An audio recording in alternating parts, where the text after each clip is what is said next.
So every once in a while, a show comes out of nowhere and becomes a cultural moment. But this time, it's a low-budget Canadian hockey drama. You might not think this is like a crazy big deal, but it became one of the highest rated shows on IMDb, literally at one point Breaking Bad's record. It also got invited to the Olympics. It increased NHL hockey ticket sales by over 20%, and it inspired real-life athletes to feel comfortable enough to come out. Well, today we're gonna talk about how this gay hockey romance went from who asked for this to a full-blown global obsession. Before we do that though, let's explain what this show really is about. If you don't know, Heated Rivalry is a TV miniseries based on the book written by Rachel Reed, a Canadian. So, you know, hockey, Canada, it just makes sense. It originally came out as a Crave original series in November 2025. So it's pretty new. Crave is a Canadian streaming only platform, which at that point was kind of only really known for Shoresy, where the titular character joins a senior hockey league and vows to never lose again, and, you know, Canada's Drag Race. It's your girl Boa, and I'm here to show you with this frozen face, bitch, I'm taking over. But nevertheless, let's look at the actual storyline of the show. The story itself has some of our favorite tropes, like enemies to lovers, of course. The story follows two rival professional hockey players named Ilya and Shane from their rookie days, like on the ice, all the way to them progressing to the National Hockey League seasoned athlete type of situation. That was Hollander and Rosenau, right? We seen each other a lot. Yeah, Boston and Montreal play against each other often. But of course, you know, they are on different teams, so tension there. Years of on-ice tension. But that hatred turns into passion. Of course, they get together. This is such a bad idea. Okay, but before you can say, okay, this is just like a lovey-dovey typical romance show, wrong. There are a couple things you have to know about these two that makes it quite different than your typical romance show. Ilya, the blonde one, he's from Russia, okay? Ilya Rosenau? Shane Hollander, I wanted to introduce myself. And that matters because that's a land where, you know, being even slightly gay is a no-no. Not allowed in Daddy Putin's playbook. Especially if you value your safety, you know, your family or your career. Then there's Shane, the dark-haired one. He's dealing with like understanding his sexuality and also figuring out how to be the industry's token minority in hockey. Just to be clear, we are thrilled that Shane is Asian or Asian Canadian. Very thrilled. I mean, we've historically broken barriers and we do it again, so nothing to worry about there. So now let's put that into the professional hockey space that the show takes place in. Hockey is one of the most aggressive masculine sports out there. I'm not gonna fight the masculinity of, you know, ice skating in particular, but if you ever been to like any hockey matches or just kind of like know about the sports, there's like a lot of headbutting, a lot of like, you know, men, testosterone, So yeah, you don't really talk about your feelings in this situation, on the ice and outside. You don't really want to stand out in the wrong way either. So yes, that's why people love Heated Rivalry so much. It's not just a cute gay hockey will they, won't they situation. It's a, what does this relationship mean for our careers? What does this mean for the locker room? What does this mean for endorsements and sponsorships? What does this mean for our families back home? And what happens if people find out? But of course, there's a lot of, you know, spicy scenes, a lot of longing stares that, just, my heart, you know? Zooey mama. Okay, speaking of the romance, let's dig deeper on how the show was able to pull all of this off, okay? Because, you know, there's so many shows out there that try to weave in, you know, cultural commentary, make it more than just the superficial, but they usually fall flat. So why was Heated Rivalry able to do this? Well, first of all, again, we love a spicy romance. I know my audience very well. So yeah, people love tension. People love longing. And this show gives that immediately. They literally get together in episode 1, like within 5 minutes of the show. So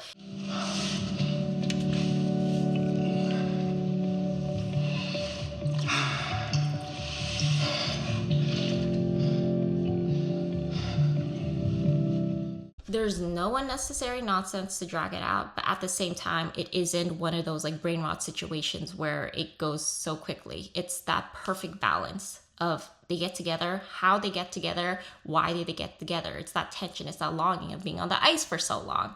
They were able to show it so suspensefully and like without any words basically too. But I think why it was so effective is that there's no like trauma dumping angst just for the sake of tension throughout the show in the relationship especially. Because yes, you know, we do love a slow burn, but I can confidently say that we don't love a story when it has like ridiculous miscommunication where like one of them overhears half a sentence, like storms off, refuses to communicate for 3 episodes for no reason. So, you know, like them heated rivalries, like them talking as adults is, you know, kind of revolutionary at this point, which is honestly a little bit sad because yes, these two deal with heavy stuff, but there are real stakes and they handle it maturely. Okay, but enough yapping. Here's an example of them talking like normal human beings and trying to figure out how to see each other more often. This is so many words. What are you doing at? You played for Ottawa. I played for Montreal. You know, we still play hard against each other on the ice. Shut up. And then if people saw us out in public or whatever, it wouldn't be so fucking crazy. So in the scene, they are discussing how since they are rivals that live far from each other, like Montreal and Boston, they have to be extremely sneaky when they see each other. They can't really be seen hanging out because people will become suspicious. Like, why are you traveling internationally to see your biggest rival? So here's them having an adult conversation on how to overcome this. Simple adult conversation, yes? We love that. But besides this conversation, they are having what else is realistic about heated rivalry. These two characters are in love, like actually in love. Like the amount of chemistry these two have is insane in the show, but also outside of the show, which is, we like to separate the actors from their art, but it's inevitable. Just like, look at them. Because nobody admits anything they've done!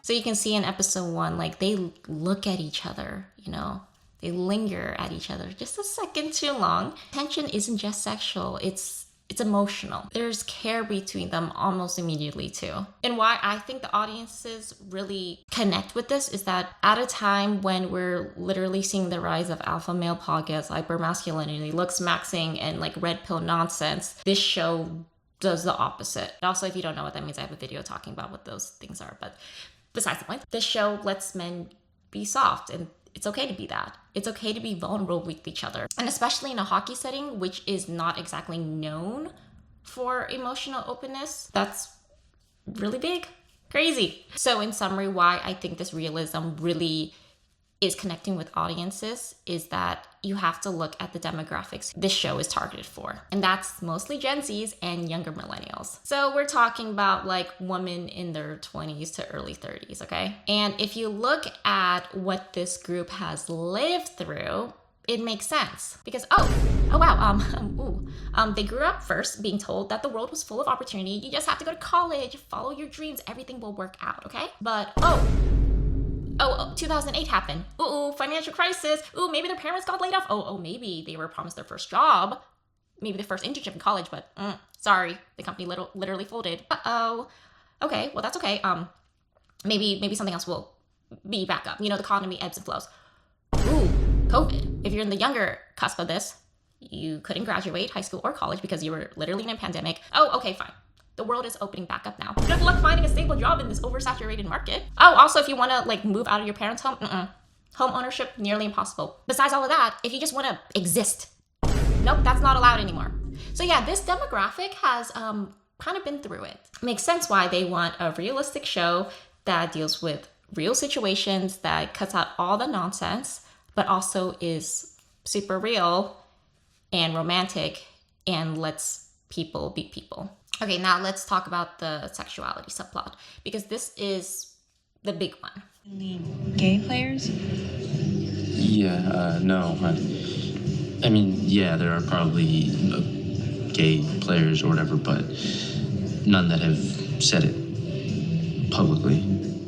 At the discussed before, Ilya, again the blonde one, is from Russia, and homosexuality is not accepted there. You might think, okay, but he plays in North America, so like, does it really matter? Yes, it does, because his family is still in Russia. I wouldn't be able to go home again. Ever. Do you get that? Because your family? Because Russia! I would not be able to go back to Russia. And it's so sad because this is not some dramatic TV invention. We've seen real life athletes and public figures face backlash and danger if they want to return to a country or even visit another place with strict anti-LGBTQ plus laws. Like literally, Selena Gomez wasn't allowed to perform in Russia during her 2013 tour because she got her visa denied following her outspoken support for the LGBTQ plus community. Like, why would you do that to Selena? But yeah, so the tension of hiding, of code switching, of being one person in private and another in public is a very real thing that a lot of people deal with. And it surpasses sexuality. There's also the cultural differences because Russia is a more conservative state. There's this potential of disappointing your family. But with your parents? My father is police. My brother is police. It's about dealing with that conversation, that tough conversation where you might have to say, this is who I really am. And then you have to deal with them not liking that because that's not what they imagined for you. So another theme that the show explores, which I really love, is the idea of being a role model. Because certain careers, especially one in the public facing one, comes with visibility and eyes on you. You kind of have to engage. You have to build a following, cater to the fans, maintain an image that these fans expect of you. And the second you try to opt out, like people will get mad because, you are not what they wanted. We've literally seen athletes say like, I'm just here to play the sport, and immediately get criticized for not using their platform for talking about any social issues or anything that's going on in the world. And yes, they don't have to, but at the same time, they are granted this platform and these fans, so they kind of have an expectation to use that for the greater good and, amplify minority voices and important topics to spread awareness. So if you don't do that, that's kind of like you being a bystander, the bystander effect. Example of someone actually having to deal with that fine line is Naomi Osaka, the professional tennis player, who a few years ago, she said she didn't want to do the mandatory press conference at the French Open because the press itself, like doing that, was going to be damaging for her mental health. Osaka fined $15,000 at the French Open today, and the reason? She refused to speak with reporters today. Totally makes sense. She basically said, like, I'm here to play tennis. But people lost it. Some criticized her for not fulfilling her media duties. It's this fine line because her press duty is important because there's so much money involved in this. It is part of the sport. It's part of the broader business. Is it though? Yeah, it is. Need to be. I think for the. But at the same time, her mental health is also important. Like, what do you do in that situation? And when she did speak out about racial justice, mental health, and social issues, a different group of people got mad and told her to just play tennis. Like, you literally cannot win in this situation. And that's what the show shows. Ilya and Shane in the show, they have to figure out if they go public, they will not only have to deal with the backlash from, the toxic masculine fans, but also they have to understand what their new role will be in society. Because again, once you let it out of the bag, you're expected to do something about it. What happens if you refuse to be ambassador of the people? What if you just want to play hockey, be out with your partner, and go home? Yes, you're open, but if you do stay silent, that silence also says something. Bystander effect. I don't think most of the people watching the show are in the exact situation of being in professional hockey, but this idea I think is quite relatable. This is such a minor example in comparison, but I think everyone, no matter if they are queer or even in the spotlight, can understand. At work, maybe you just want to clock in and clock out. Like, why do you want to, attend the happy hour and hang out with your boss and coworkers after a work day is done? Like, you just want to go home. You just want to lay in your couch, play with your cat. And yeah, technically you don't have to hang out with your coworkers after work. You can go home. But also when the promotion does come and there's only one open spot, who do you think will get it? The coworker who has built relationship, showed up to events, played the game, offered to babysit the boss's kid when they're out because they just love kids. Or the person who literally just shows up 9 to 5 and, goes home. So yeah, the pressure to perform a version of yourself for the masses and for success is universal. And I think Heated Rivalry somehow manages to wrap all of that, like the masculinity, identity, family pressure, public image, career stakes, like inside a romance story that just feels hopeful. That's really nice. Because again, we are living in this timeline where that's what people kind of want and need. Okay, but let's kind of take a step back and see, how did this even come about? How did the show even be made? Because again, like I said, it was originally only available in Canada. Well, once it got released, people started praising it. And neighbors down south in the US said, oh, okay, then I want to watch it too. Uh-oh, I can't watch it because I'm literally not in Canada. They won't let me watch it. Even if I want to pay, they won't let me watch it. And HBO Max quickly scrambled and was like, okay, there's a market for this. Let's just buy the rights and let's show it for the US market. So that's what happened. So yeah, it grew because people literally wouldn't shut up about it. And I think it being a Canadian only original was kind of to its benefit, because here's like the annoying thing in truth about movies and TV. Like, as much as everyone wants to call it art, it's also a business, a very big business. And once money gets involved, you have the execs. Those people don't care about art. They care about the dollar signs, okay? AKA, they're doing the risk assessments. They're gonna be in their suit and be like, but will this appeal to our 4 quadrants? I can't believe I'm talking about this right now. Private equity. I'm going to pull out my eyeballs right now. But anyways, you get what I mean. So when there are hundreds of millions of dollars on the line, like, creativity shrinks because, risk is scary. I mean, if you look at something like Avatar, like visually stunning. Storyline, however. If he is outcast, then I am outcast.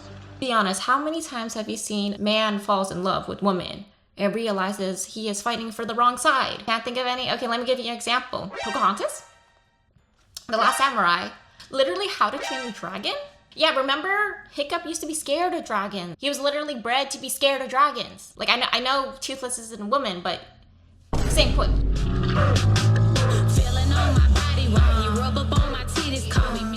So yeah, when money's involved, it's not bad, but it's just safe. If you actually want the financial numbers, Heated Rivalry literally had nothing to lose, because each episode had a budget of 3 million Canadians, or like 2.2 million USD per episode.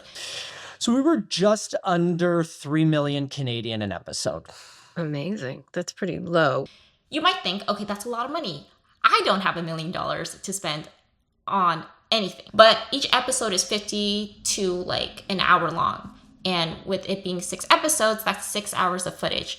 That's like 3+ movies worth for 18 million Canadian dollars, or less than 14 million USD. This isn't like a soundstage production. This is a full like cinematic experience. But if you don't believe me, let's also compare it to a show like Euphoria Season 3, which cost the studios 25 million an episode. That's USD, okay? So 2.2 versus 25 million. Okay, but if you still don't believe that's a crazy small budget, let's talk about, God forbid, Big Bang Theory last season, which had a budget of 9 to 10 million USD per episode. They are literally in one room. Once again, you've fallen for one of my classic pranks. Bazinga. I rest my case. But anyways, less budget means you have to work harder, sucks, but that also means less eyes and more creativity, which probably will lead to a better outcome. Also, if you didn't know, the 2 stars of the show were very small names before this. Connor Story, who plays Ilya, the blonde one again, and Hudson Williams, who plays the dark-haired one. They both only had 44K followers and 39K followers on Instagram, respectively, before the premiere on Thursday, November 23rd, 2025. However, if you look at their Instagram following now, they're both at 3.3 million. So that's only like 2.5 months after the show came out. So now let's look at the greater cultural impact, because wowie. Because after seeing the show and being inspired by the storyline, closeted hockey players have been DMing the actors and the author of the original book series, saying that their portrayal meant something to them. Somewhat anonymously, who are like, I'm a professional player still, and I'm still in the closet. You've heard from closeted players. Yeah. Even if you don't like that, girls are liking this show, and you probably think they just like romance. No, real life people who are in this situation feel connected to it. And I think that really says something. And I think it just speaks to the two performers, Connor Story and Hudson Williams, and everyone on the show, and how much respect and grace they had given to their roles. And like I mentioned in the intro, the show got so popular, they were also invited to the Olympics. Yes, the 2026 Milano Cortina Olympics. They got flown out to Italy, okay? For a hockey romance series. I don't know, the stars aligning, but this show literally could not have come out at a better time. But anyways, what is next for the series? Well, it's already been announced that we are going to have a season 2, but it's already been pushed back, so don't expect it this year or anything, because again, they weren't expecting this to be a big hit, so they had nothing planned. No script, nothing to work off of. But hopefully they take this time to make it as good as season 1 and maybe even better. I don't know how, but hopefully. Also, there's a dark side of the show. Because of course the internet cannot have nice things. Some fans have found one of the actor's girlfriends and started harassing her. I'm only going to speak briefly about this, but please don't do that, okay? If you watch this show and your takeaway was, let me attack someone for existing in a consensual relationship, then you need to rewatch it slowly and carefully, okay? Because again, the whole point of the show is not policing someone's romantic interests, not forcing people into boxes, not projecting your fantasies onto real humans. Respect, okay? But back to the fun part. That being said, season 2 is coming. Yay, I cannot wait. And I don't think any others can either. Also, if you do want to watch it, you can do so on Crave, of course. In the US, you can watch it on HBO Max. If you do want to enter the lookalike contest in New York City, yeah, that already happened, unfortunately, girl. You missed it.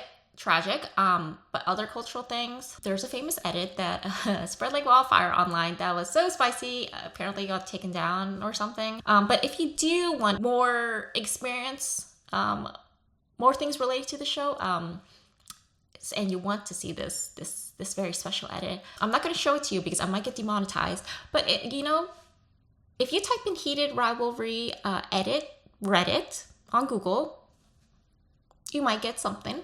I didn't tell you nothing. Also, here's a guide for more family-friendly viewing. Or I guess you can also use it for not so family-friendly viewing.